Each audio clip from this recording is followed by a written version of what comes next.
माताजी क्लास में आप लोगों का स्वागत है। इस वीडियो में हम लोग एक्सरसाइज 1.2 के क्वेश्चन नंबर 1, 2, 3, 4 पढ़ेंगे। इसके पहले हम लोग एक्सरसाइज 1.2 का एग्जाम्पल पढ़े थे और अंकगणित का आधारभूत प्रमेय पढ़े थे, और इसके पहले एक्सरसाइज 1.1 पढ़े थे। अब हम लोग इसमें क्वेश्चन नंबर 1, 2, 3, 4 पढ़ेंगे। यूट्यूब पर माताजी क्लास हिंदी मीडियम और इंग्लिश मीडियम दोनों प्रकार के लिए है। माताजी क्लास में आपको एक स्पेशल क्लास जैसा अनुभव होगा। सारी चीज़ें विस्तार से शॉर्ट ट्रिक के साथ समझाई जाएगी। पूरा वीडियो शुरू से अंत तक देखना। यदि कहीं कोई प्रॉब्लम हो तो कमेंट्स कर देना, मैं उसका दूसरा वीडियो बना दूंगा। यदि आप चैनल पर नए हैं तो माताजी क्लास चैनल को सब्सक्राइब कर लीजिए, जो कि बिल्कुल फ्री होता है। और आपको निश्चित रूप से माताजी क्लास चैनल से 100% सफलता मिलेगी। माताजी क्लास के वीडियो से आप नोट्स बना सकते हैं, आंसर लिख सकते हैं और स्क्रीनशॉट भी ले सकते हैं। पूरे वीडियो में आपका ध्यान इधर उधर नहीं भटकेगा, आपका ध्यान आपके सवाल और आंसर पर होगा। इसलिए माताजी क्लास चैनल के माध्यम से आपको निश्चित रूप से सफलता मिलेगी। माताजी पिताजी की वंदना के साथ वीडियो स्टार्ट करते हैं।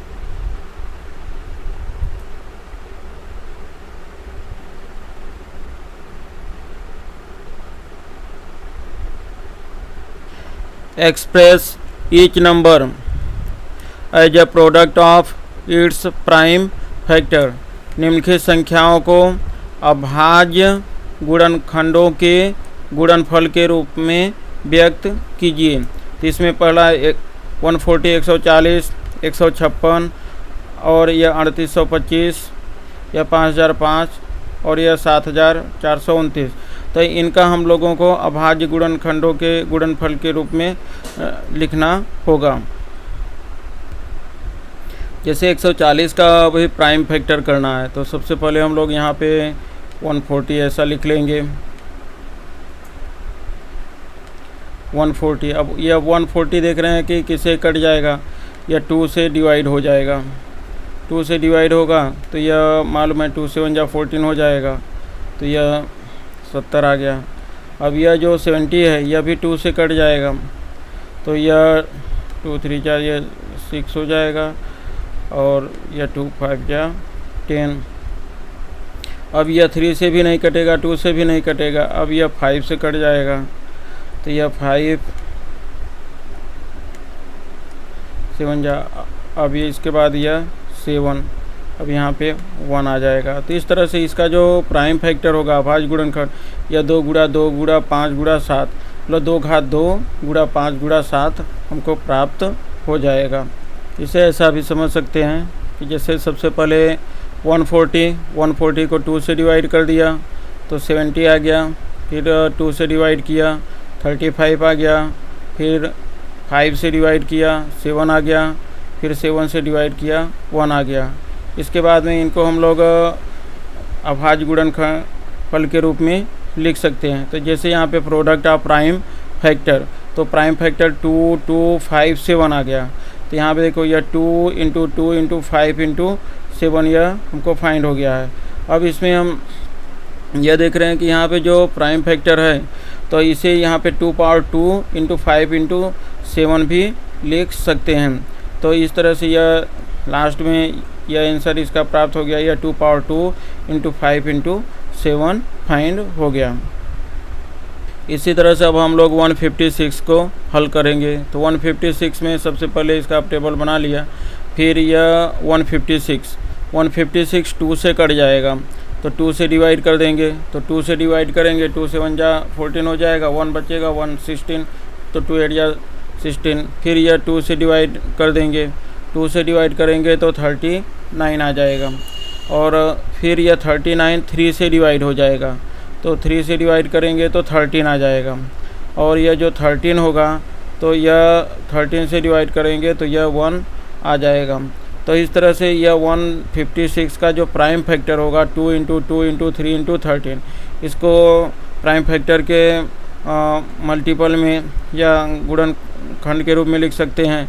तो इस तरह से यह हमको प्राप्त हो जाएगा। यह प्राइम फैक्टर का जो गुणनखंड है यह 2 इंटू 3 इंटू 13, तो इस तरह से यह अपना आंसर प्राप्त हो गया। अब इसे हम लोग इसे पावर के रूप में 2 पावर 2 इंटू 3 इंटू 13 भी इस तरह से लिख सकते हैं। तो यह अपना यह भाज्य गुणनखंड का गुणनफल यह प्राप्त हो गया। तो इसी तरह से हम लोग सवाल को हल करेंगे। अब इसके बाद हम लोग 3825 का प्राइम फैक्टर करेंगे। तो इसके लिए सबसे पहले इसमें हम लोग 3825 यह लिख देंगे। अब फिर यह 2 से नहीं कटेगा, 3 से कटेगा, तो 3 से डिवाइड करेंगे तो यह 1275 आ जाएगा, क्योंकि यहाँ पे 3 1 जा 3, 3 2 जा 6, अब यहाँ पे 22 हो जाएगा, 3 7 जा 21 और यह 1 बचेगा, 3 5 जा 15।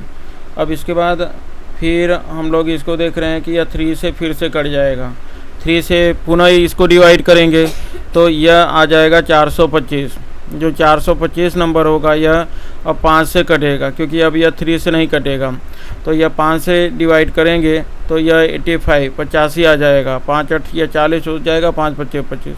अब फिर यह पुनः यह 5 से कट जाएगा तो यह आ जाएगा 17। अब 17 यह केवल 17 खुद से ही कटेगा, तो 17 का 17। तो इस तरह से यह जो इसका प्राइम फैक्टोरिएशन होगा 3 इंटू 3 मतलब 3 का स्क्वायर, 5 गुणा 5, 5 का स्क्वायर गुणा 17 के रूप में प्राप्त हो जाएगा।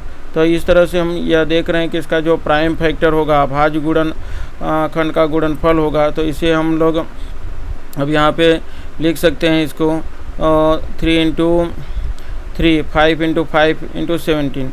अब इसे हम लोग इसको स्क्वायर के रूप में भी यहाँ पे इस तरह से लिख सकते हैं, 3 इंटू 3 का स्क्वायर, या 3 गुणा 3, क्योंकि यहाँ पे देखो यह जो संख्या है यह 3 गुणा 3, यहाँ पे यह 3 गुणा 3 2 बार आया था, तो यह 3 गुणा 3 यह 2 बार आ गया। इसके बाद यह जो 5 था, 5 इंटू 5, 5 इंटू 5 यह 2 बार आया, और इसके बाद में फिर यह हो गया। इसके बाद यह जो 17 है, तो जो 17 लास्ट में बचा, तो यह 17 यहाँ पे इस तरह से यह प्राप्त हो गया अपना संख्या।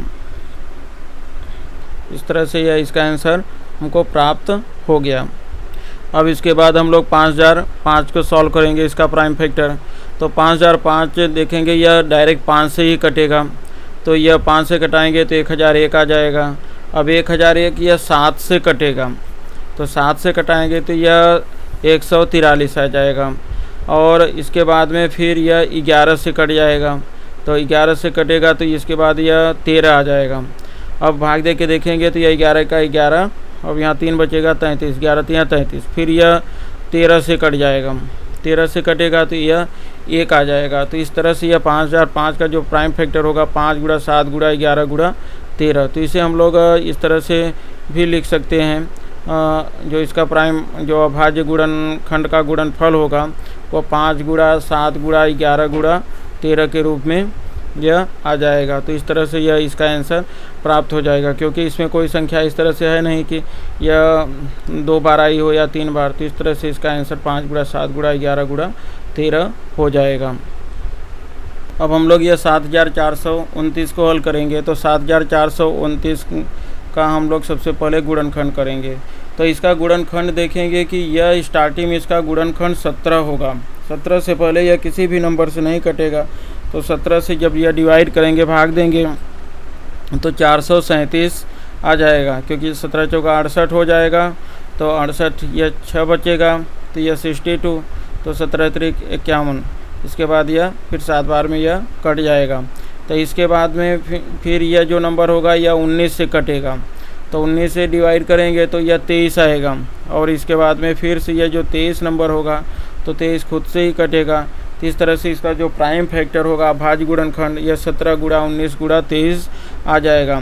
तो इसे हम लोग इस तरह से लिख सकते हैं। इसका भाज्य जो प्रोडक्ट ऑफ प्राइम फैक्टर होगा अभाज्य गुणनखंड का जो गुणनफल होगा वह 17 गुणा 19 गुणा 23 आ जाएगा।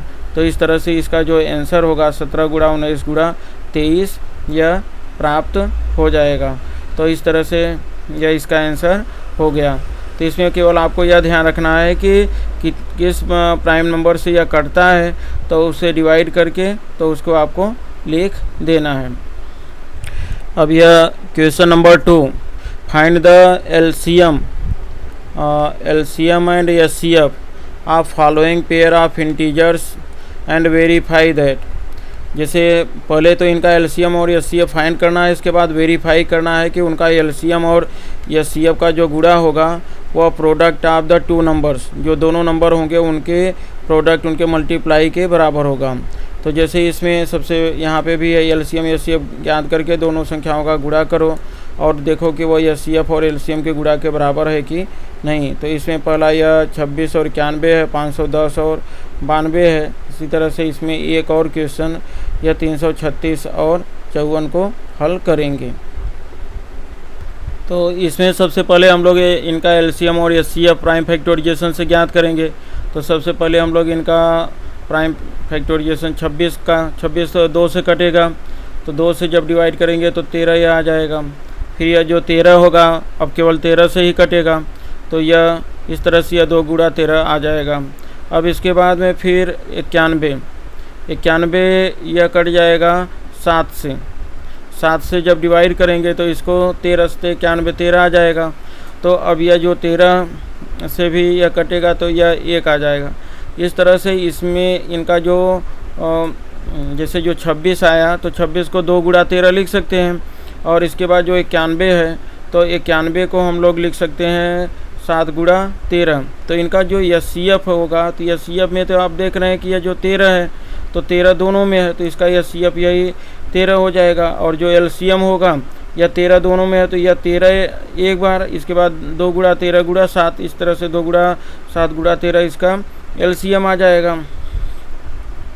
तो हम लोग इनका इसके बाद में अब पहले एचसीएफ निकाल लेते हैं। तो एचसीएफ निकालेंगे तो यह 13 आ जाएगा। अभी बताया कि 13 दोनों में कॉमन है।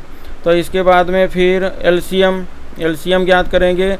तो यह क्योंकि यह जो संख्या यह 13 था तो 13 तो यह दोनों में था तो यह आ गया। अब यहाँ पे 2 गुणा 13 गुणा 7 या 2 गुणा 7 गुणा 13 एलसीएम इसका हो जाएगा। तो 2 गुणा 7 गुणा 13 इसका एलसीएम आ गया। और जब इसका एलसीएम आ गया तो अब हम लोग इसके बाद में इसको गुणा करके देखते हैं। तो गुणा करके देखेंगे कि इनका एलसीएम और एचसीएफ का गुणा कितना आएगा। तो ये जो एचसीएफ और एचसीएफ कितना आया था तो यह 13, एचसीएफ 13 आया तो यह 13 लिख दिया, यह 13। इसके बाद एलसीएम 182, 13 और 182 का गुणा कर देंगे तो यह 2366 आ जाएगा। 2366 यह नंबर आ जाएगा। इसके बाद फिर यह जो नंबर हैं इसके जो 26 और 91 है इनका भी हम लोग मल्टीप्लाई करके देख लेंगे। प्रोडक्ट ऑफ जो 2 नंबर होगा, 2 संख्याओं का गुणा होगा, गुणनफल होगा, तो यह 2366। तो इस तरह से हम देख रहे हैं कि यहाँ पे जो इनका एलसीएम या सीएफ है और 2 संख्याओं का गुणा है तो यह दोनों आपस में इक्वल आ रहे हैं। मतलब जो प्रोडक्ट ऑफ 2 नंबर है और एलसीएम और सीएफ है तो वह सेम आ रहा है। तो इस तरह से हम लोग लिख सकते हैं प्रोडक्ट ऑफ जो 2 नंबर है वह एचसीएफ इंटू एलसीएम या 2 संख्याओं का गुणा जो है तो वह एचसीएफ और एलसीएम के गुणा के बराबर हो जाएगा। तो इस तरह से हम लोगों को यह अब प्राप्त हो गया कि जो प्रोडक्ट ऑफ जो 2 नंबर, तो यह जो 2 संख्याओं का गुणनफल है तो वह इनके एलसीएम और एचसीएफ के गुणनफल के बराबर हो गया। मतलब यहाँ पे देखो यह जो एलसीएम और एचसीएफ का गुणा था और दोनों संख्याओं का गुणा था तो ये आपस में बराबर था। तो इसलिए हम लोग यह लिख सकते हैं यह अपना वेरीफाई हो गया। अब इसके बाद हम लोग 510 और 92 का प्राइम फैक्टर करेंगे अभाज्य गुणनखंड, और इसके बाद में एलसीएम एचसीएफ निकाल करके चेक करेंगे। तो सबसे पहले 510 तो यह 2 से कट जाएगा, तो 2 से कटेगा 255 आ जाएगा। फिर यह 3 से कटेगा तो 3 से भाग देंगे, तो 3 से भाग देंगे तो यह 85 आ जाएगा। 85 में फिर से हम 5 से भाग देंगे तो यह 17 आ जाएगा। तो अब 17 खुद से कटेगा।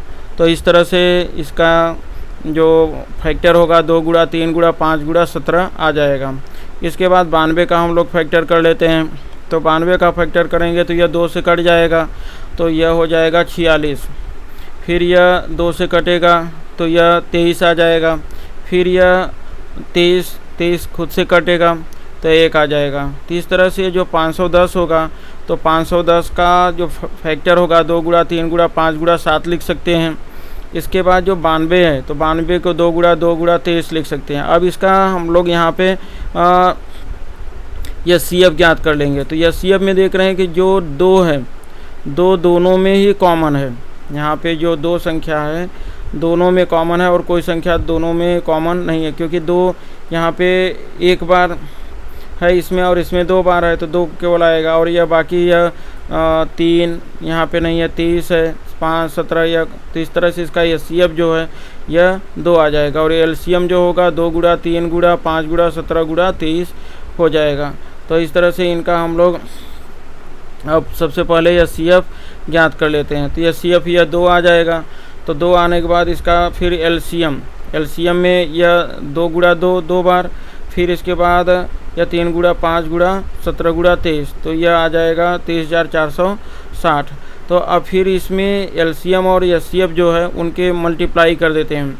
जो SCF है इसमें यह SCF 2 आया है, यह जो SCF 2 है तो यह देखो 2 लिख दिया और यह संख्या यहाँ पे लिख दिया। इनका गुणा करेंगे तो 46,920 आ जाएगा। अब इसके बाद में फिर से हम लोग इनकी जो संख्याएं हैं तो संख्याओं प्रोडक्ट ऑफ 2 नंबर्स 510 और 92 का गुणा करेंगे। 510 और 92 का गुणा किए तो हम यहाँ पे देख रहे हैं कि 510 और 92 के गुणा में 46,920 तो यह दोनों संख्याएं बराबर आ रही हैं। तो इस तरह से यह हमको यह क्लियर हो गया कि दो संख्याओं का जो गुणनफल है वह इनके CF और LCM के बराबर हो जाएगा। तो इस तरह से हम लोगों को यह सिद्ध हो गया कि जो प्रोडक्ट ऑफ जो 2 नंबर्स वह 2 संख्याओं का गुणनफल CF और LCM आपस में बराबर होंगे। जैसे प्रोडक्ट ऑफ 2 नंबर CF और LCM यह वेरीफाई हो गया। अब इसके बाद हम लोग 336 और 54 का इसी तरह से फाइंड करते हैं। अब 336 का पहले गुणनखंड कर लेते हैं। तो 2 से कट जाएगा तो यह 168 आ जाएगा। फिर यह भी 2 से कट जाएगा तो 84 आ जाएगा। फिर यह भी 2 से कट जाएगा तो 42 आ जाएगा। फिर यह 2 से कट जाएगा तो 21 आ जाएगा। फिर यह 3 से कटेगा तो 7 आ जाएगा। और यह 7 से कट जाएगा तो 1 आ जाएगा। इसके बाद 54 2 से कटेगा तो 27 आ जाएगा। और यह 27 3 से कटेगा तो 9 आ जाएगा। 9 भी 3 से कट जाएगा तो 3 आ जाएगा। फिर 3 कट गया तो लास्ट में यह 1 आ गया। तो इस तरह से यह जो 336 है तो 336 में यह जो 2 आया है तो 2 यहाँ पे 4 बार आया, 2 घात 4 हो जाएगा 3 गुणा 7। और यहाँ पे 54 में 2 गुणा 3 घात 3 हो जाएगा। तो इस तरह से यह 36 को हम लोग यहाँ पे लिख सकते हैं 2 गुणा 2 गुणा 2 गुणा 2 3 गुणा 7। और यहाँ पे 2 घात 4 गुणा 3 गुणा 7 लिख सकते हैं। इसी तरह से जो 54 होगा तो 54 को 2 गुणा 3 गुणा 3 गुणा 3। अब इसे 2 × 3 पावर 3 लिख सकते हैं। अब इसका जब हम लोग यह CF ज्ञात करेंगे, यह CF में अब देख रहे हैं कि यह जो 2 है तो 2 घात 1 दोनों में कॉमन है, मतलब यह एक संख्या 2 हो जाएगी। और इसके बाद यहाँ पे 3 घात 1 दोनों में कॉमन है तो एक संख्या 3 हो जाएगी। इस तरह से इसका जो यह CF हो जाएगा वह 6 आ जाएगा। अब इसके बाद में हम लोग इसका यह CF यह ज्ञात कर लेंगे तो इसका यह CF यह 6 आ गया। इसके बाद में LCM ज्ञात करेंगे। तो LCM में हम यहाँ पे देख रहे हैं जो संख्या, जैसे यहाँ पे 2 घात 4 सबसे बड़ा है तो यह आ जाएगा। 3 घात 3 यह बड़ी है आ जाएगा। और बचा 7, 2 घात 4 गुणा 2 घात 4 और यह 3 घात 3 और यह 7, क्योंकि 3 घात 3 में यह 3 आ जाएगा, 2 घात 4 में यह भी 2 आ जाएगा और बचेगा यह 7 तो यह आ जाएगा। तो इस तरह से यह जो नंबर होगा यह 2 घात 4 3 गुणा 3 गुणा 7 तो यह नंबर हमको इतना प्राप्त हो गया। 2 घात 4 को हम लोग लिख सकते हैं यह 16, 3 घात 3 को 27 गुणा 7, 3 का गुणा कर देंगे तो 3024 यह हम लोगों को प्राप्त हो जाएगा। अब इनका यह CF और LCM का गुणा करके देख लेते हैं। तो यह CF यहाँ पे 6 आया है और इसके बाद जो LCM है तो वह 3024, इनका आपस में गुणा कर देंगे तो गुणा करेंगे देखेंगे तो यह 18,144 आ जाता है। अब इसके बाद में फिर जो संख्या है 336 और 54 उसका भी गुणा करके देखेंगे। तो 336 और 54 का गुणा करेंगे तो 18,144 आ गया। तो इस तरह से जो दो संख्याओं का गुणा है तो वह एचसीएफ एलसीएम के गुणा के बराबर, यह दोनों संख्याएं आपस में यह बराबर हो गए, मतलब दो संख्याओं का गुणा एचसीएफ एलसीएम के बराबर हो गया। तो इस प्रकार से हम लोग अब निष्कर्ष पे पहुंच गए कि दो संख्याओं का जो गुणनफल है तो वह उनके एलसीएम और एचसीएफ के गुणा के बराबर हो जाता है। तो इस तरह से यह हम लोगों को प्राप्त हो गया कि जो दो संख्याओं का गुणनफल है वह एचसीएफ और एलसीएम के गुणनफल के बराबर होगा। अब इसके बाद अगला क्वेश्चन है, find the LCM and HCF of following integers by applying the prime factorization method. अभाज्य गुणनखंड विधि द्वारा निम्नलिखित संख्याओं का एचसीएफ और एलसीएम ज्ञात करना है। तो एक तो इसमें जैसे अब 3-3 नंबर के 12 गुणा 15 गुणा 21, 17 गुणा 23 गुणा 29, 8 गुणा 9 गुणा 24। तो इसके पहले भी मैं जो वीडियो बनाया था तो उसमें मैं बताया था कि जो एचसीएफ और एलसीएम का गुणा होता है दो संख्याओं के गुणनफल के बराबर होगा। अगर तीन संख्या हो जाती हैं तो उनका एचसीएफ और एलसीएम का गुणा आपस में बराबर नहीं होगा। हम लोग सबसे पहले इनका फैक्टर कर देते हैं।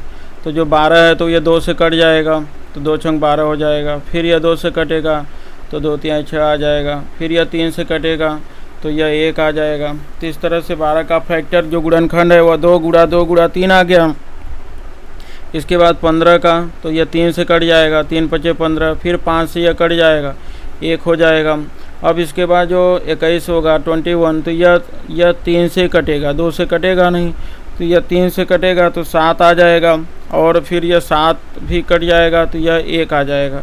तो इस तरह से इसमें हम देख रहे हैं कि यह जो 12 है तो 12 को हम लोग 2 गुणा 3 लिख सकते हैं, और 15 को 3 गुणा 5 लिख सकते हैं, और 21 को 3 गुणा 7 लिख सकते हैं। तो इन सभी संख्याओं में अब यह 3 जो नंबर 3 है यहाँ पे देख रहे हैं कि 3 तीनों में है। तो इस तरह से इसका जो एचसीएफ होगा तो वह 3 हो जाएगा, और जो एलसीएम होगा या 2 का वर्ग 3 तीनों में है तो वो कॉमन हो गया। इसके बाद 5 गुणा 7 हो जाएगा। तो इस तरह से इसका जो एचसीएफ है वह तो हमको 3 प्राप्त हो जाएगा। तो एचसीएफ यह 3 आ गया।